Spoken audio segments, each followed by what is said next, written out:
Selamat pagi Bapak Ibu serta jemaat yang terkasih, baik yang beribadah secara online maupun kita yang hadir di tempat ini. Sebelum memulai ibadah pada pagi hari ini, kita akan bersama membaca visi misi Sekolah Tinggi Teologi Aletheia.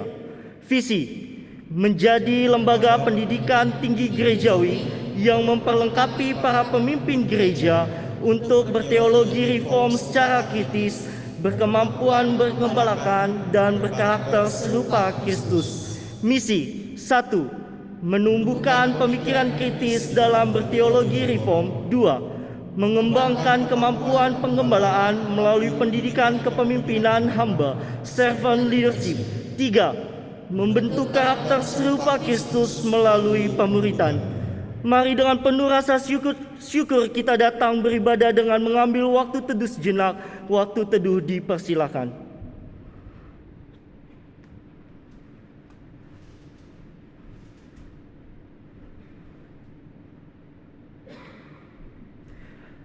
Angkatlah hatimu kepada Allah.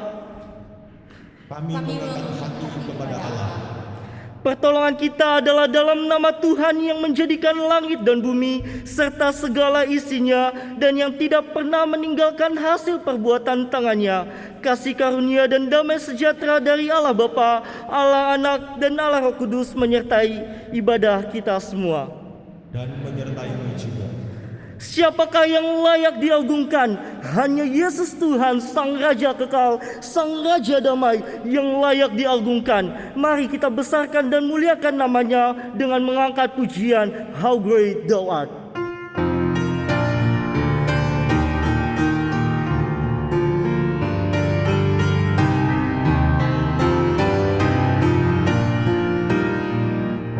Oh Lord my God, when I in awesome wonder consider all the works thy hand hath made, I see the stars, I hear the rolling thunder, thy powerful, the universe display, then sings my soul, my Savior God to thee. How great thou art, how great thou art. Then sings my soul, my Savior God to thee. How great thou art, how great thou art. And when I think that God his Son unfairly sent him to die, I scarce can take it in.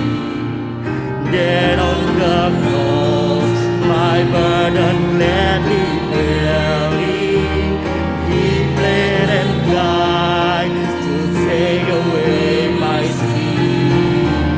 Then sings my soul, my Savior God to thee. How great thou art, how great thou art.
Beginilah firman Tuhan yang memberi matahari untuk menerangi siang, yang menetapkan bulan dan bintang-bintang untuk menerangi malam, yang mengharu biru laut sehingga gelombang-gelombangnya ribut. Tuhan semesta alam namanya. Yeremia 31 ayatnya yang ke-35. Jemaat dipersilakan untuk duduk kembali. Kita sebagai orang berdosa selayaknya mendapatkan hukuman, namun karena kasih Allah yang begitu besar pada kita, maka kita pun diselamatkannya dari belenggu dosa. Mari kita mengucap syukur atas segala anugerahnya di dalam kehidupan kita melalui nyanyian Karena Salib-Mu.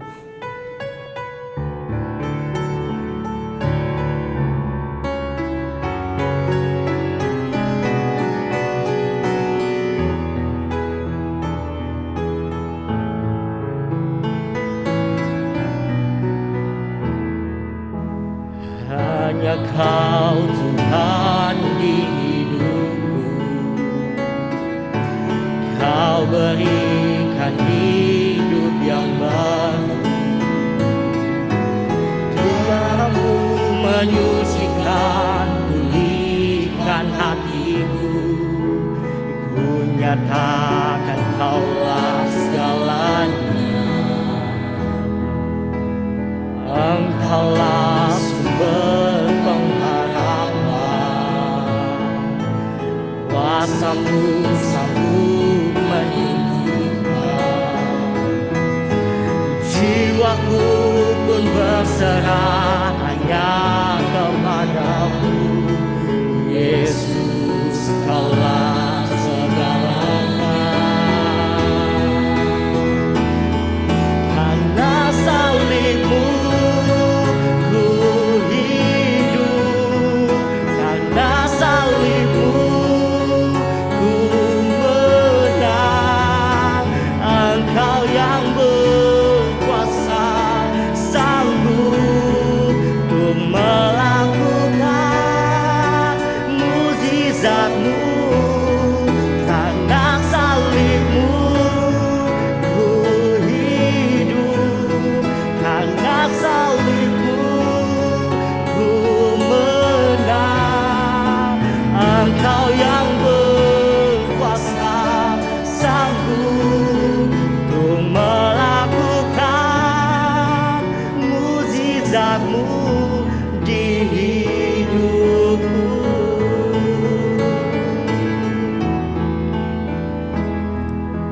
Engkaulah sumber pengharapan,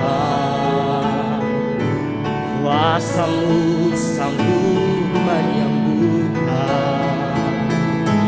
Jiwaku pun berserah hanya kepada-Mu, Yesus, Kaulah segalanya. Karena salib-Mu,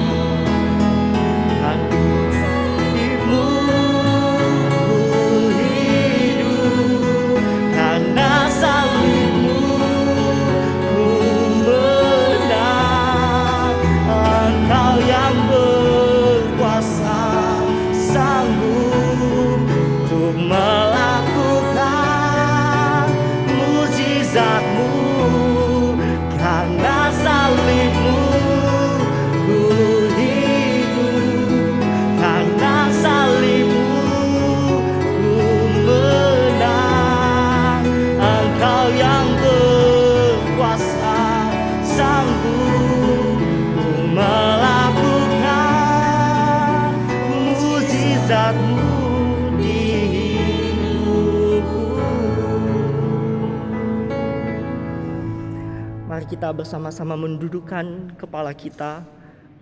Kita berdoa di hadapan Tuhan, memohon pengampunan yang daripadanya. Ya Tuhan, ampunilah dosa-dosa kami oleh karena kesombongan dan keangkuhan kami. Ampunilah dosa-dosa kami ya Tuhan oleh karena kekerasan hati kami ketika kami tidak melakukan apa yang Engkau perintahkan. Biarlah suara-Mu yang lembut senantiasa memanggil kami untuk datang kepadamu dan menemukan rahmat-Mu, mendapatkan kelepasan dari jeratan dosa yang mengikat, mendapatkan kelegaan dan sukacita oleh karena pengampunan yang Engkau beri. Roh Kudus, Roh pengampun, sertai kami. Kobarkan hati kami, bakar jiwa kami dengan kasih-Mu. Utus kami ke dalam dunia ini untuk menjadi saksi-Mu. Ya Tuhan, kami memohon pertolongan-Mu untuk hidup dalam jalan-Mu dan kasih-Mu. Di dalam nama Tuhan Yesus kami berdoa. Amin. Jemaat dipersilakan untuk bangkit berdiri. Bagi kita yang telah mengaku dosa di hadapan Tuhan, dengarkanlah berita anugerah yang terambil dari 2 Timotius 1 ayatnya yang ke-9. Dialah yang menyelamatkan kita dan memanggil kita dengan panggilan kudus, bukan berdasarkan perbuatan kita, melainkan berdasarkan maksud dan kasih karunia-Nya sendiri yang telah dikaruniakan kepada kita dalam Kristus Yesus sebelum permulaan zaman. Syukur kepada Allah. Mari bersama-sama kita membaca petunjuk hidup baru sebagai penuntun hidup kita yang terambil dari Mazmur 119 ayat yang ke-175 sampai ayat yang ke-176. Mari kita membaca bersama-sama. Biarlah jiwaku hidup supaya memuji-muji Engkau, dan biarlah hukum-hukum-Mu menolong aku. Aku sesat seperti domba yang hilang. Carilah hamba-Mu ini, sebab perintah-perintah-Mu tidak kulupakan. Jemaat dipersilakan untuk duduk kembali.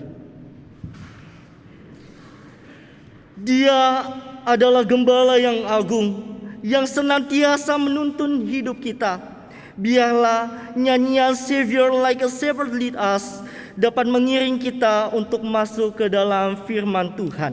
Bait 1, bait 2, dan bait yang keempat.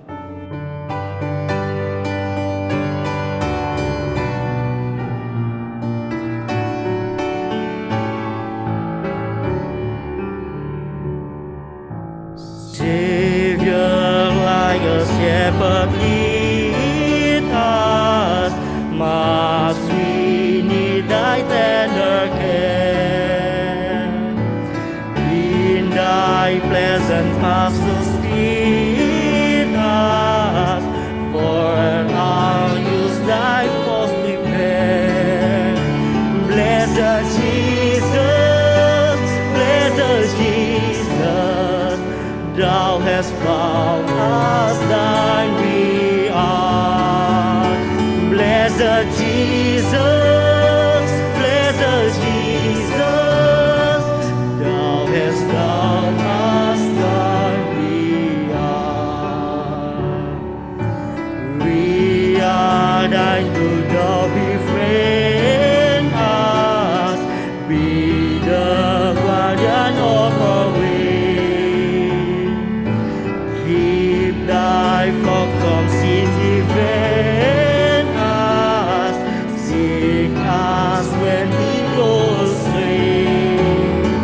Blessed Jesus, blessed Jesus, hear us when we pray. Blessed Jesus, blessed Jesus,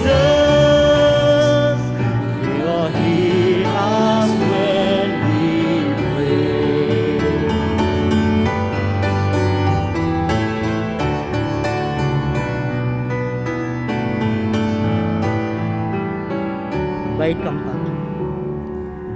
Early let us sing thy favor, early let us do thy will. Blessed Lord and only Savior, with thy love our bosoms fill. Blessed Jesus, blessed Jesus, Thou hast loved us still. Blessed Jesus, blessed Jesus, Thou hast loved us still. Jemaat dipersilakan untuk berdiri. Mari bersama-sama dengan semua orang percaya di sepanjang abad dan di segala tempat mengingkarkan iman percaya kita seturut dengan pengakuan iman rasuli yang berbunyi, Aku percaya kepada Allah, Bapa yang Maha Kuasa, Khalik langit dan bumi, dan kepada Yesus Kristus anaknya yang tunggal Tuhan kita, yang dikandung dari Roh Kudus, lahir dari anak darah Maria, yang menderita sengsara di bawah pemerintahan Pontius Pilatus, disalibkan, mati dan dikuburkan, turun ke dalam kerajaan maut, pada hari yang ketiga bangkit pula dari antara orang mati, naik ke sorga, duduk di sebelah kanan Allah, Bapa yang Maha Kuasa, dan dari sana Ia akan datang untuk menghakimi orang yang hidup dan yang mati. Aku percaya kepada Roh Kudus, gereja yang kudus dan am, persekutuan orang kudus, pengampunan dosa, kebangkitan tubuh, dan hidup yang kekal. Amin. Mari kita bersama-sama mengiring doa syafaat yang akan dipimpin oleh singa. Mari kita berdoa. Bapa dalam surga, kami berdoa Tuhan, khususnya bagi hamba-hamba Tuhan yang Tuhan kirim ke satu daerah untuk menginjili. Ya Tuhan, tolong biarlah kiranya Tuhan hamba-hamba yang Tuhan pakai ini di dalam setiap pergumulannya, setiap masalah yang dihadapi di dalam ladang pelayanan misi tersebut, biarlah semuanya itu Tuhan boleh mampukan hamba-hambamu ini Tuhan untuk boleh mengerjakan segala kemuliaan bagi nama-Mu. Tolong setiap mereka ya Tuhan, biarlah setiap tekanan yang ada, setiap goncangan yang ada, biarlah mereka tidak mundur akan pemberitaan Injil. Terpujilah nama-Mu ya Tuhan. Demi nama Tuhan kami Yesus Kristus mengucap syukur dan berdoa. Amin. Bapa di sorga, kami juga berdoa Tuhan buat kami semua mahasiswa-mahasiswi yang sedang mengikuti UTS. Engkau memberkati setiap kami, menolong setiap kami dalam setiap tanggung jawab, tugas tanggung jawab yang akan kami laksanakan. Kiranya Tuhan setiap tugas tanggung jawab untuk UTS ini Tuhan dapat kami lakukan dengan baik, dapat kami kerjakan dengan baik. Kami juga berdoa Tuhan buat kakak-kakak kami yang sedang mempersiapkan skripsi, Engkau kiranya menolong setiap mereka dalam setiap apapun yang mereka persiapkan untuk skripsi, kiranya Engkau yang terus memberkati dan menuntun mereka. Kami juga tidak lupa berdoa untuk setiap dosen kami, terlebih khusus dosen-dosen kami yang mengalami lemah tubuh dan juga dalam proses pemulihan, kiranya Engkau yang terus menolong dan memulihkan mereka. Terima kasih Bapa di sorga, dalam nama Tuhan Yesus Kristus kami telah berdoa. Amin. Amin. Firman Tuhan pada hari ini akan dilayani oleh Pendeta Sandi Nugroho. Kepada hambanya dipersilakan.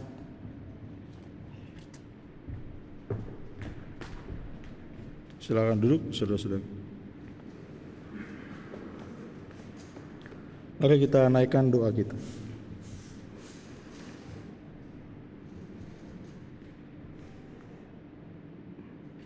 Kami bersyukur Tuhan untuk kesempatan kami boleh ada di tempat ini.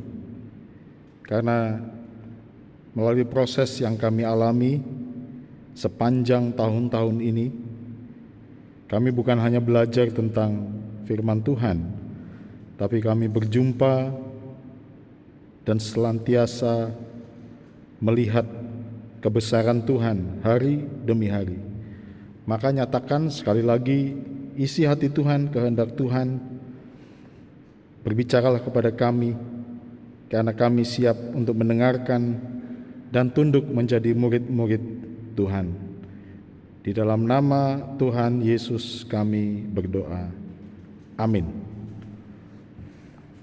Teman-teman sekalian, saudara-saudara yang terkasih, Shalom.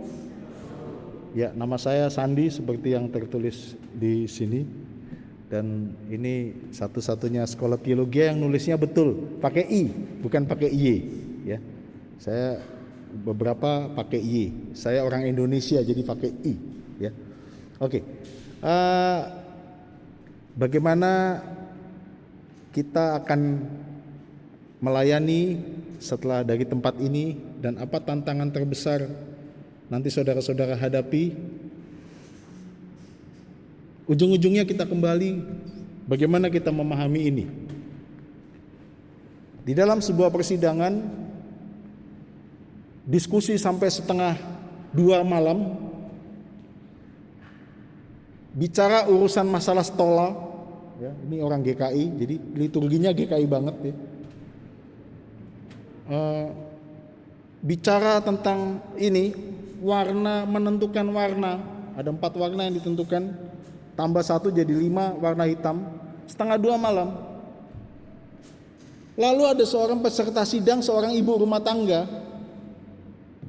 mengajukan pertanyaan kepada, di sana ada, ya, di dalam persidangan itu ada 2 profesor, ada 6 doktor, dan banyak yang S2. Penatua ibu rumah tangga ini bertanya begini, boleh saya tahu, saya ini orang sederhana, kita menetapkan ini dengan warna dasar firman Tuhannya apa?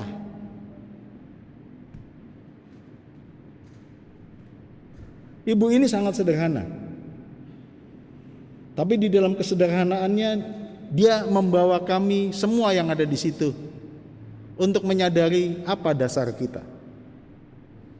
Saudara-saudara, mari kita buka Alkitab kita dari Lukas 24. Di dalam bingkai narasi Lukas ini, kita akan melihat beberapa catatan yang penting yang diriwayatkan oleh Lukas, yang meriwayatkan apa yang Tuhan Yesus sampaikan. Lukas pasal 24, kita mulai dari ayat yang ke-27. Saya minta mahasiswi membaca ayat ini, ya. 27, 1, 2, 3. Lalu ia menjelaskan kepada mereka apa yang tertulis tentang dia dalam seluruh kitab suci, mulai dari kitab-kitab Musa dan segala kitab kami. Istilah kitab suci adalah berkaitan yang sudah tertulis. Yang mahasiswa sekarang membaca ayat 31. Ayat 32. 1, 2, 3.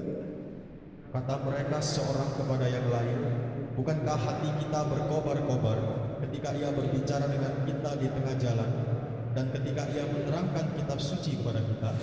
Ketika kitab suci diterangkan dengan benar, maka ada respon hati yang berkobar-kobar. Mari kita baca ayat Lukas 24 ayat 44 sampai dengan 45. Saya akan bacakan ini bagi kita sekalian.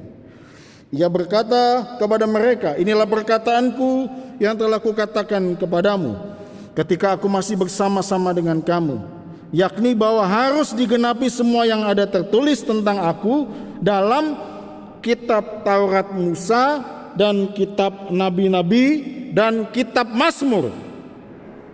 Lalu ia membuka pikiran mereka sehingga mereka mengerti kitab suci.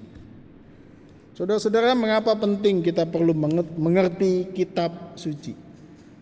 Karena saudara-saudara, di dalam tradisi reform, kita memahami bahwa kitab suci bukan hanya berkaitan apa yang tertulis, tapi yang tertulis ketika kita mengerti, itu adalah pencerahan untuk kita berjalan di dalam kehidupan ini.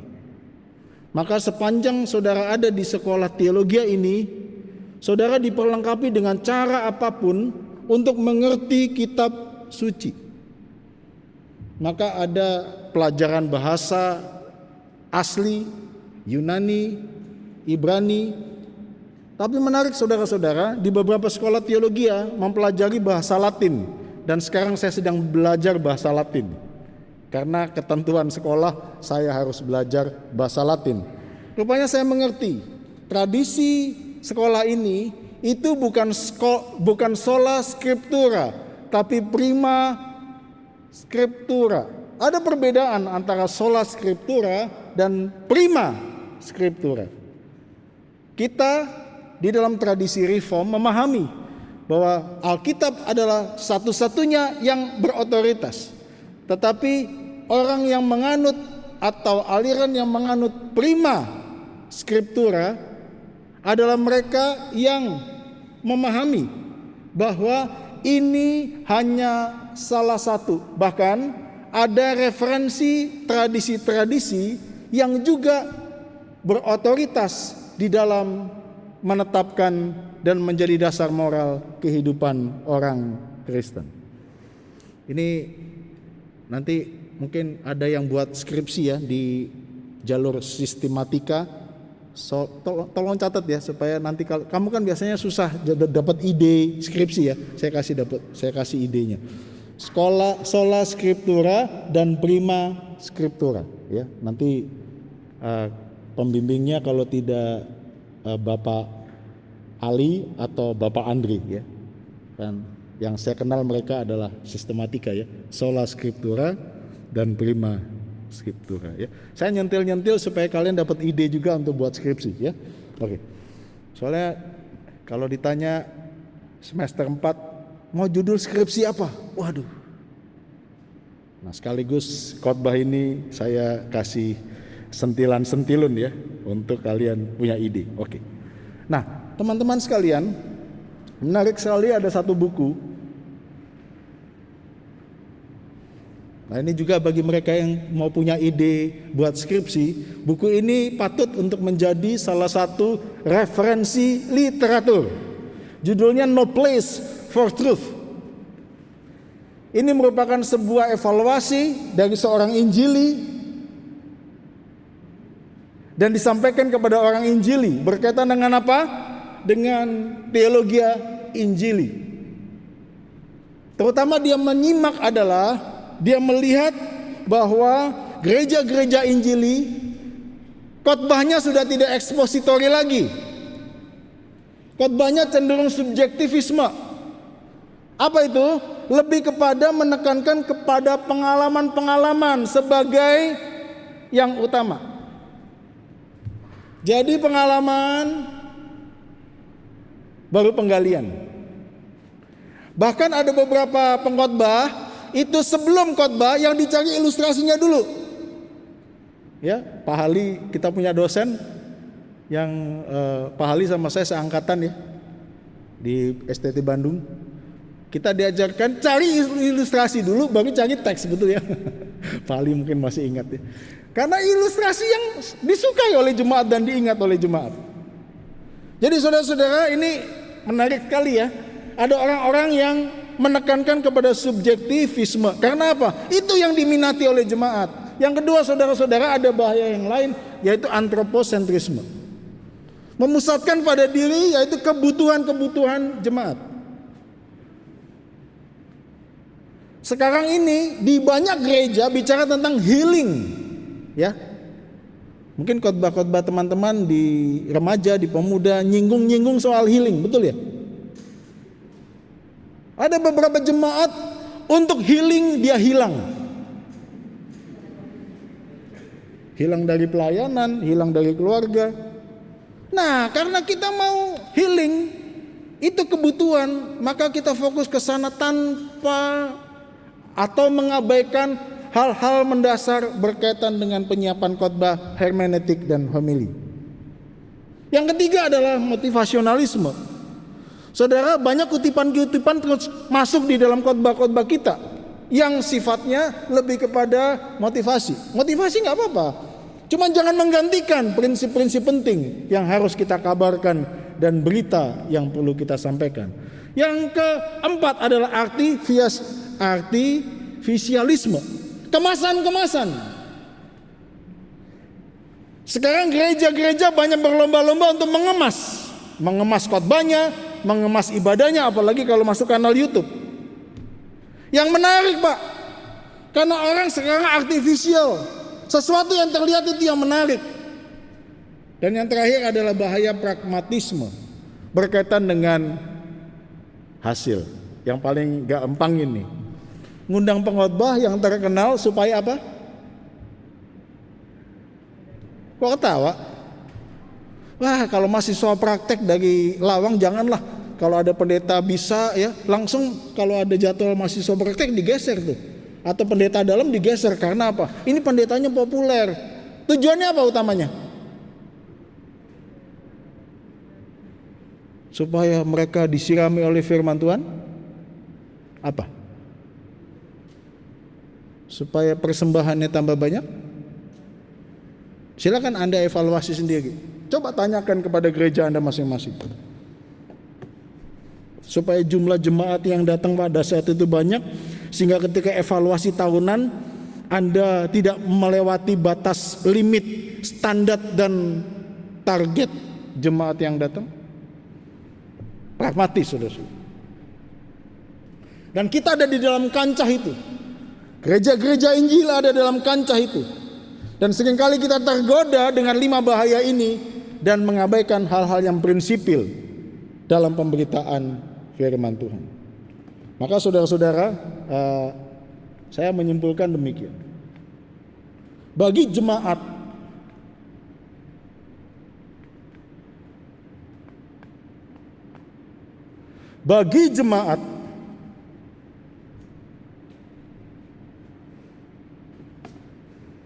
firman Tuhan adalah perkataan sekaligus suara. Nah, ini dia. Verbum Dei dan Vox Dei. Dan keduanya bicara tentang apa? Peristiwa Kristus. Kalau saudara membaca Lukas pasal 24, maka menarik sekali bahwa kitab suci itu dibingkai di dalam sebuah peristiwa Kristus. Kristus hadir. Di sana Kristus berbicara, di sana Kristus bersekutu, dan ada perkataan dan ada suara. Maka saudara-saudara, perkataan dan suara itulah yang kemudian diajarkan kepada murid-muridnya, dan murid-muridnya terbuka pikirannya. Saya menyimpulkan begini. Allah bukan hanya telah berfirman pada zaman terdahulu, tetapi juga terus berfirman melalui Alkitab kepada individu-individu sepanjang zaman. Saya mau bertanya kepada teman-teman, di sini saat teduhnya pagi atau malam? Kok sama jawabnya? Karena ada waktunya ditetapkan. Nanti setelah kalian selesai dari sekolah teologi, mau saat teduhnya pagi atau malam? Nah, kan nggak jelas. Saudara, saya sejak selesai praktek, lulus praktek, satu hal yang saya tidak boleh abaikan disiplin baca firman Tuhan setiap hari. Saya suka buku filsafat. Saya senang sekali membaca buku-buku jurnal yang berkaitan dengan filsafat. Saya senang sekali. Tapi satu hal yang saya tidak dapatkan dari semua itu, ini bicara tentang sesuatu yang sangat otentik. Anda bisa baca di perpustakaan itu banyak buku, referensi Anda. Tapi jangan lupakan disiplin membaca firman Tuhan setiap hari. Dari Kejadian sampai Wahyu. Bukan Kejadian dan Wahyu. Kasih tahu kiri kanannya. Kejadian sampai Wahyu. Oke, siapa di sini mahasiswa teologi yang sudah selesai baca Alkitab semua the whole, ya, itu sebanyak 3 kali sudah?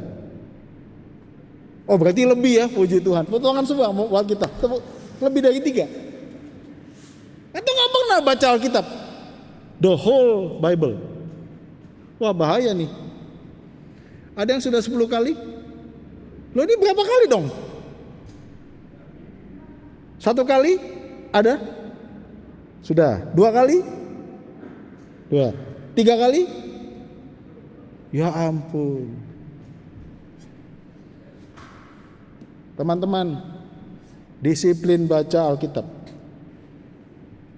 Puji Tuhan, bersama dengan anak-anak saya, yang laki SMA, yang kecil SMP, saya sudah baca sama keluarga kami itu 3 kali habis. Tapi secara pribadi saya juga punya kerinduan dan baca komitmen. Puji Tuhan, tahun ini 17 kali tahun ini. Bukan karena saya lebih rohani daripada saudara-saudara, tapi saya melihat di sini ada sesuatu hal yang tidak didapatkan di hal yang lain. Anda harus punya disiplin baca Alkitab. Kalau kita mau menjadi hamba-hamba Tuhan yang setia, kita perlu belajar konseling, good. Belajar pastoral, good. Belajar sistematika, harus. Tapi jangan lupakan membaca ini. membaca dengan hati yang teduh, minta pimpinan dan hikmat Tuhan agar Roh Kudus menyatakan sesuatu secara khusus kepada kita. Dan Anda mengalami pertumbuhan seperti visi tadi, serupa dengan Kristus. Maka saudara-saudara, kata Martin Luther, hatinya ditawan oleh firman Tuhan. John Calvinus mengatakan bahwa roh yang sama itu bergerak masuk sehingga kita bisa mengerti apa yang Tuhan mau nyatakan kepada kita. Packer mengatakan ini satu-satunya sumber pengetahuan yang benar bagi orang-orang berdosa. Maka saudara-saudara, saya dorong kita untuk membaca firman Tuhan, membaca Alkitab. Mumpung Anda masih di sini, ya, mahasiswa teologi, kalau Anda di jemaat tempat Anda praktek, biasanya di sana jemaat satu hari berapa pasal? Halo?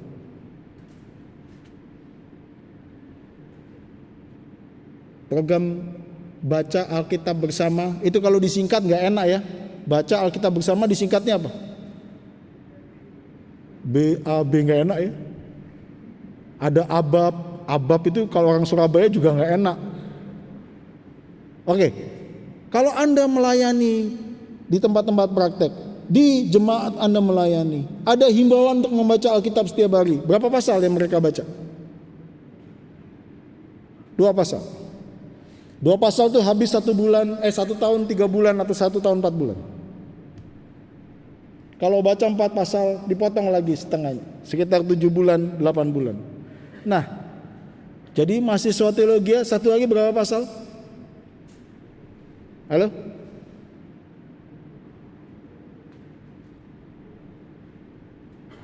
Anda harus genjot dirimu untuk baca Alkitab. Itu disiplin yang tidak boleh dilupakan. Ini tempatnya. Pak Hali dulu seangkatan sama saya, sebelum dia exercise kungfu, dia kungfu. Makanya kita sebut dengan kungfu master. Sebelumnya dia baca Alkitab dulu. Pak Hali ini salah satu pencuri domba saya, karena istrinya adalah jemaat saya. Ya. Makanya dia pencuri, ya, pencuri hati domba saya. Ya. Mana ada Jovita di rumah? Makanya saya selalu tanya sama dia, gimana jemaat saya dirawat dengan baik kan gitu.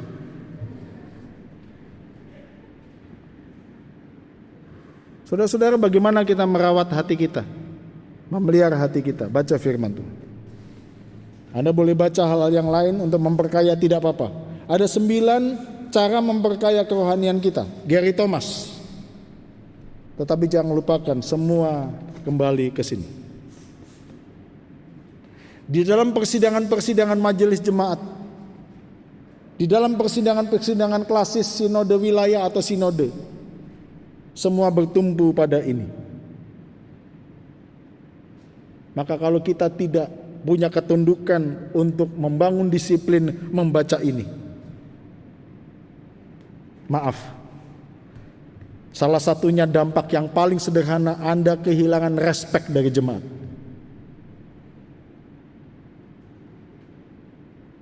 Anda kehilangan respek dari jemaat. Mari kita juga memberikan teladan kepada jemaat. Kita mencintai firman-Nya dengan membaca. Bangun disiplin itu mulai dari sekarang. Supaya ketika Anda keluar dari tempat ini, minimal Anda sudah membaca Alkitab 2 atau 3 kali, the whole Bible. Dan dari sana Anda dibangun semacam skema, sebuah sistematika yang akan keluar dari Anda ketika Anda membaca, dan Alkitab itu yang menawan hatimu. Banyak orang-orang pada saat menulis skripsi,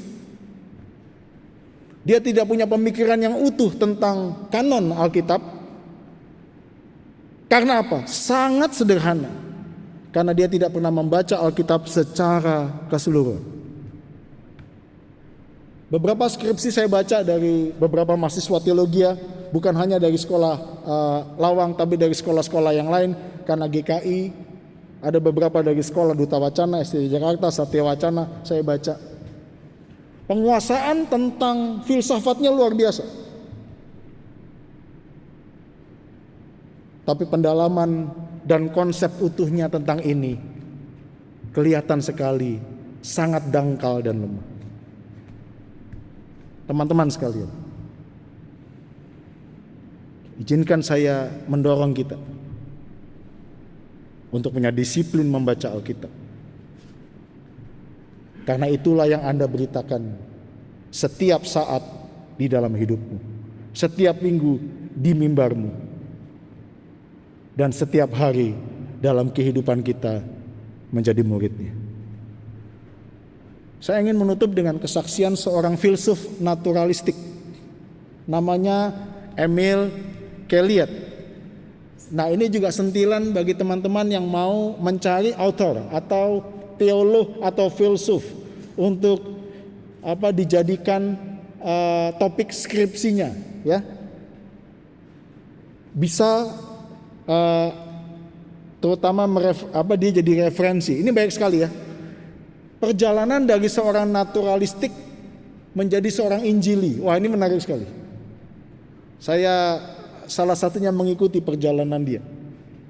Dari orang yang melihat bahwa segala sesuatu yang kelihatan itu adalah realitas.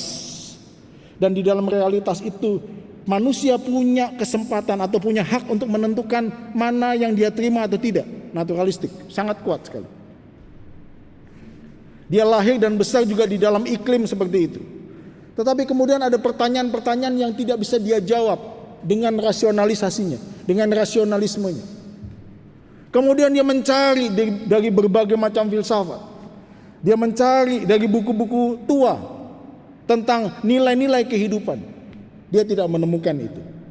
Perjalanannya berlanjut ketika istrinya Jane itu datang padanya dan memberikan satu Alkitab kuno dengan debu yang sangat banyak, yang dia dapatkan dari sebuah kapel kecil di Perancis. Lalu buku itu diberikan kepada Emil, dan Jane mengatakan, coba kamu cari di sini. Dia memberikan Alkitab kepada Emil. Dia membacanya. Saudara, pada saat dia membaca, pertama kali dia membaca, ya karena dia seorang filsuf, maka dia mengatakan demikian. Inilah kitab yang memahami saya.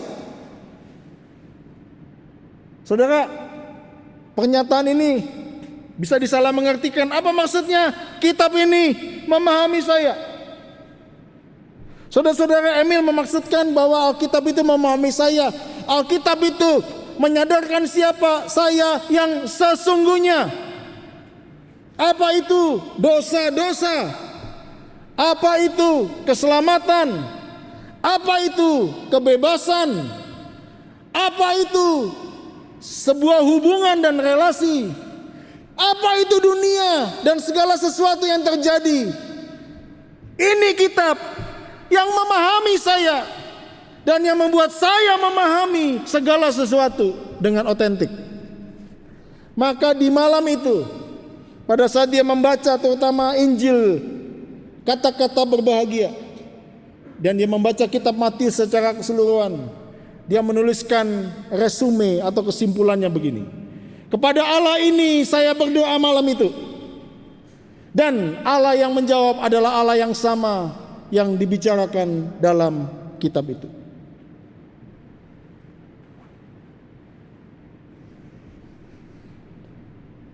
Belum lama ini saya ketemu sama satu kelompok mahasiswa yang mengaku dirinya ateis. Dia datang ke tempat saya untuk tugas kampusnya. Maka di dalam pertemuan itu mereka bertanya tentang, ini menarik sekali. Mereka bertanya tentang beberapa isu tentang filsafat, terutama fenomenologi dari Levinas dan Martin Buber. Diskusi itu jadi hangat ketika mereka menanyakan satu hal begini. Apa yang membuat saya yakin bahwa Allah itu ada? Itu dari diskusi yang mendasar ya. Nah, saya menarik sekali, ini pendekatan yang baru. Coba teman-teman bisa dekati. Teman-teman ateis, jangan didekati dengan sebuah pemahaman dasar tentang Allah. Coba dekati dengan cara yang lain, yang bukan Allah. Ya, salah satunya saya ajak nonton dia film KKN di Desa Penari. Sudah nonton? Takut ketahuan dosen ya? Sudah nonton belum? KKN di Desa Penari. Dosen-dosen sudah nonton? Wah, dosen-dosen harus nonton. Terus kemudian membuat semacam jurnal tentang demonik dan satanik di dalam pemahaman tradisional Indonesia, terutama urusannya di wilayah Jawa Timur bagian timur. Wah, menarik sekali film ini, karena sangat jelas sekali bahwa banyak orang punya pemahaman ada teritorial tertentu yang tidak tersentuh oleh Allah, karena di situ ada wilayah yang bukan Allah. Ngeri saudara-saudara. Orang-orang ateis itu waktu menonton film itu merinding dia. Setelah itu dia nggak berani kencing sendirian ke kamar mandi. Loh, saya tanya begini, kamu ini ateis, ngapain takut? Kamu aja percaya yang Allah, ngapain percaya yang bukan Allah? Ngapain itu jadi isu hidupmu? Dia ngomong gini, Pak, kalau saya sama Tuhan saya nggak percaya, tapi kalau sama setan saya percaya, Pak. Nah, tapi mereka tidak mau kemudian dianggap sebagai pengikut setan karena mereka percaya pada setan. Saudara, ada banyak sebenarnya kelucuan rasionalisme yang terjadi di dalam kehidupan saat ini, terutama di orang-orang Indonesia. Terus saya jelaskan kepada dia, tahu tentang iblis dan setan itu sudah dinyatakan oleh ini. Saya ajak mereka gini, yang menarik sekali ya. Saya baru pertama kali ketemu sama orang ateis dan menggali tentang Alkitab, bukan tentang Allah, tapi tentang apa? Halo? Dan dua, setelah memahami tentang setan dan iblis, dua jadi orang Kristen. Karena apa? Ketika dia ketakutan sendiri melihat setan, mendengar tentang setan, kemudian mereka bertanya begini, kalau gitu siapa yang bisa mengalahkan setan? Jawabannya, bukan setan yang lain, bukan dukun yang lain. Pendekatan-pendekatan ini penting untuk digali. Ada yang praktek di Banyuwangi? GKT? Hati-hati. Bukan. Enggak, saya cuma ngomong hati-hati, semua hati-hati ya. Tapi kebanyakan GKT pelayanannya di kota-kota besar. Tidak berinteraksi. Kalau berinteraksi langsung sama pemahaman tradisional, Anda harus dilengkapi dengan pemahaman demonik dan satanik. Ada yang praktek di Kupang, Soe, Alor, Sumba. Ada yang pernah praktek di Sambas, Bengkayang, Sintang, Pahuman. Pak Amos, bos, ini sekali-sekali harus lihat orang yang muntah paku sama silet nih. Saya waktu di Sambas berdoa dalam nama Tuhan Yesus, orang itu muntah keluar paku, silet. Waktu di sekolah teologi saya nggak pernah diajarin, betul hal ya. Waktu di sana saya ngelihat kok bisa masuknya gimana.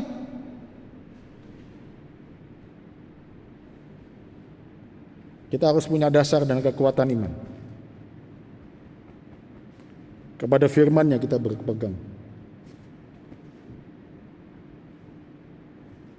Keluar dari sekolah teologi orang bisa jadi ateis. Karena sepanjang perjalanan imannya dia tidak pernah berjumpa dengan Tuhan yang berfirman di dalam kehidupannya. Mari kita berdoa.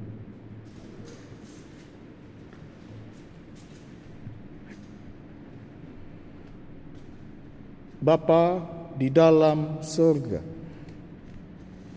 Bapa yang menggerakkan nabi dan rasul dan menyatakan wahyu dan tertuliskan di dalam kitab suci.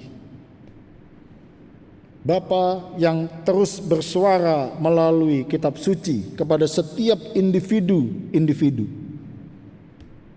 Bapa yang mengaruniakan Roh Kudus sehingga kami boleh diterangi dan kami mengerti siapa Yesus dan siapa Tuhan yang beserta kami saat ini. Kepadamu kami datang dan kepadamu kami memohon. Nyatakanlah kebenaran-Mu. Bentuklah hidup kami. Demi Kristus kami berdoa. Amin.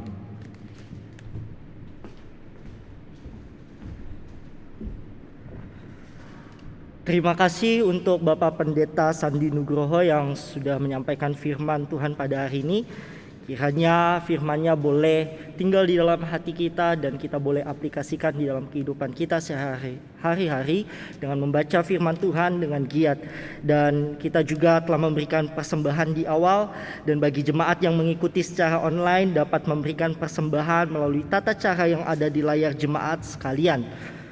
Total persembahan pada hari Selasa 27 September 2022 adalah Rp182.000. Oleh karena itu kita juga boleh patut untuk bersyukur untuk firman hari ini. Kiranya kita boleh juga saling menguatkan satu sama lain dan saling mengingatkan untuk membaca firman Tuhan. Mari kita mengangkat sebuah pujian pengutusan, Aku Tuhan Semesta.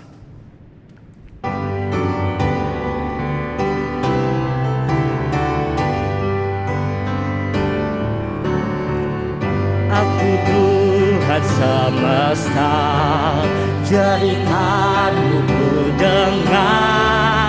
Kau di dunia yang gelap ku selamatkan.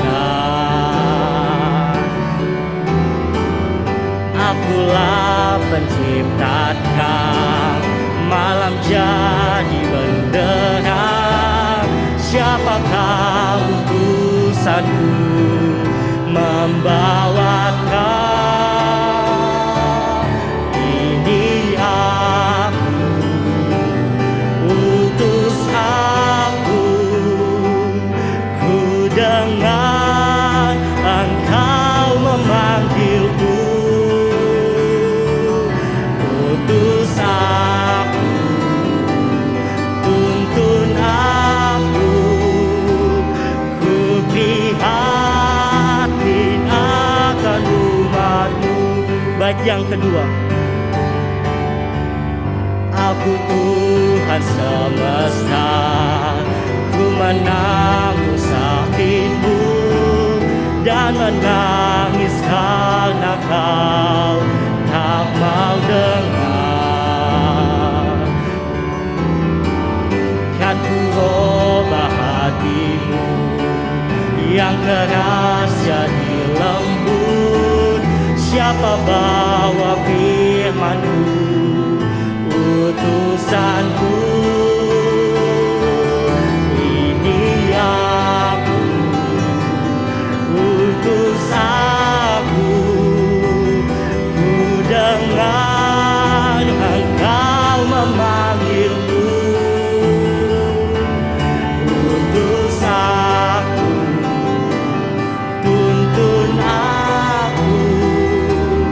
Ku prihatin akan umat-Mu. Mari kita berdoa. Allah Bapa kami di dalam kerajaan surga, kami bersyukur Tuhan untuk segala kasih-Mu di dalam kehidupan kami. Dan pada saat ini Tuhan, kami telah memberikan persembahan sebagai bukti ucapan syukur kami Tuhan, karena betapa besar kasih-Mu dalam hidup kami ya Bapa. Kiranya persembahan ini boleh menjadi alat untuk memperluas kerajaan-Mu di tempat ini. Dan biarlah juga Tuhan, setiap tangan-tangan yang memberi, kiranya Engkau boleh juga memberkati mereka ya Bapa. Kami serahkan semuanya ke dalam tangan-Mu Tuhan. Inilah persembahan kami. Haleluya. Amin. Mari jemaat, saya persilakan untuk bangkit berdiri. Kita akan memberikan segala hormat dan kemuliaan hanya bagi Tuhan. Doksologi dan doa berkat akan dibawa oleh Pendeta Sandi Nugroho.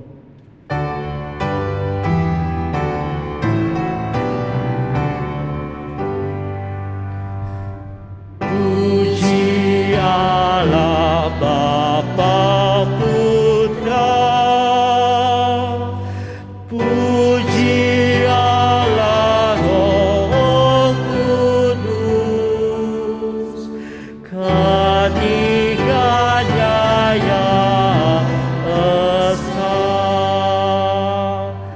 Pohon selamat sumber berkat.